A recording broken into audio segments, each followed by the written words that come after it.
शहर आणि परिसरातील ताज्या बातम्यांसाठी लोकप्रिय न्यूज टुडे चॅनलला आजच सबस्क्राइब करा।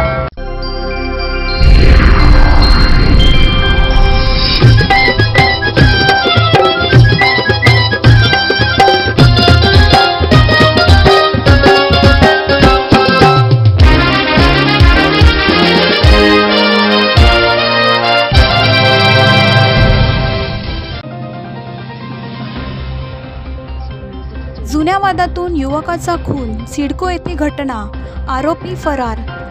जुन्या भांडणाची कुरापत काढून सिडको येथे एका युवकावर 3 ते 4 जणांनी प्राणघातक हल्ला करून त्याचा खून केला।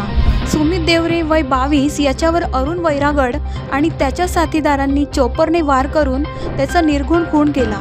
ही घटना सिडकोतील शुभम पार्क जवळील सेंट जोसेफ चर्च समोर घडली। सुमित देवरे हा सटाणा येथे शिक्षण घेत होता। तो गंगेश्वर महाजन नगर येथे कुटुंबासोबत राहत होता। एकुलता एक असल्यामुळे त्याच्या निधनाने कुटुंबावर दुःखाचा डोंगर कोसळला आहे। सुमित आणि अरुण वैरागड हे पूर्वी चांगले मित्र होते, मात्र काही दिवसांपूर्वी त्यांच्यात वाद झाले होते। त्याच वादातून हा खून झाल्याचे प्राथमिक तपासात समोर आले आहे। घटनेनंतर आरोपी घटनास्थळावरून फरार झाले। सुमित देवरे गंभीर जखमी अवस्थेत रस्त्यावर पडला होता। माहिती मिळताच पोलीस ठाण्याचे वरिष्ठ निरीक्षक राकेश हांडे यांनी तत्काळ घटनास्थळी धाव घेतली आणि स्वतः पुढाकार घेऊन सुमितला पोलीस गाडीतून जिल्हा रुग्णालयात दाखल केले, मात्र डॉक्टरांनी त्याला मृत घोषित केले। दरम्यान होळीच्या सणाच्या दिवशी घडलेल्या या घटनेमुळे परिसरात भीतीचे वातावरण पसरले आहे। घटनेची माहिती मिळताच वरिष्ठ पोलीस निरीक्षक राकेश हांडे, मधुकर कड, दुय्यम पोलीस निरीक्षक जयंत शिरसाट आणि सुनील पवार यांच्या मार्गदर्शनाखाली पोलिसांनी घटनास्थळी तातडीने बंदोबस्त लावला।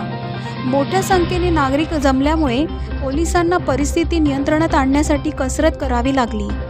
या प्रकरणी अरुण वैरागड याच्यासह अन्य 2 ते 3 जणांविरोधात गुन्हा दाखल करण्यात आला आहे। पोलिसांनी आरोपींच्या शोधासाठी विशेष पथके तैनात केली असून लवकरच त्यांना अटक केली जाईल असे पोलीस सूत्रांकडून सांगण्यात आले आहे। या घटनेमुळे सिडको परिसरात तणाव निर्माण झाला आहे। स्थानिक नागरिकांमध्ये भीतीचे वातावरण असून पोलिसांनी सुरक्षेच्या दृष्टिकोनातून गस्त वाढवली आहे। होळीच्या सणावर या हत्याकांडामुळे विरजण पडले आहे। पुढील तपास पोलीस करत आहेत।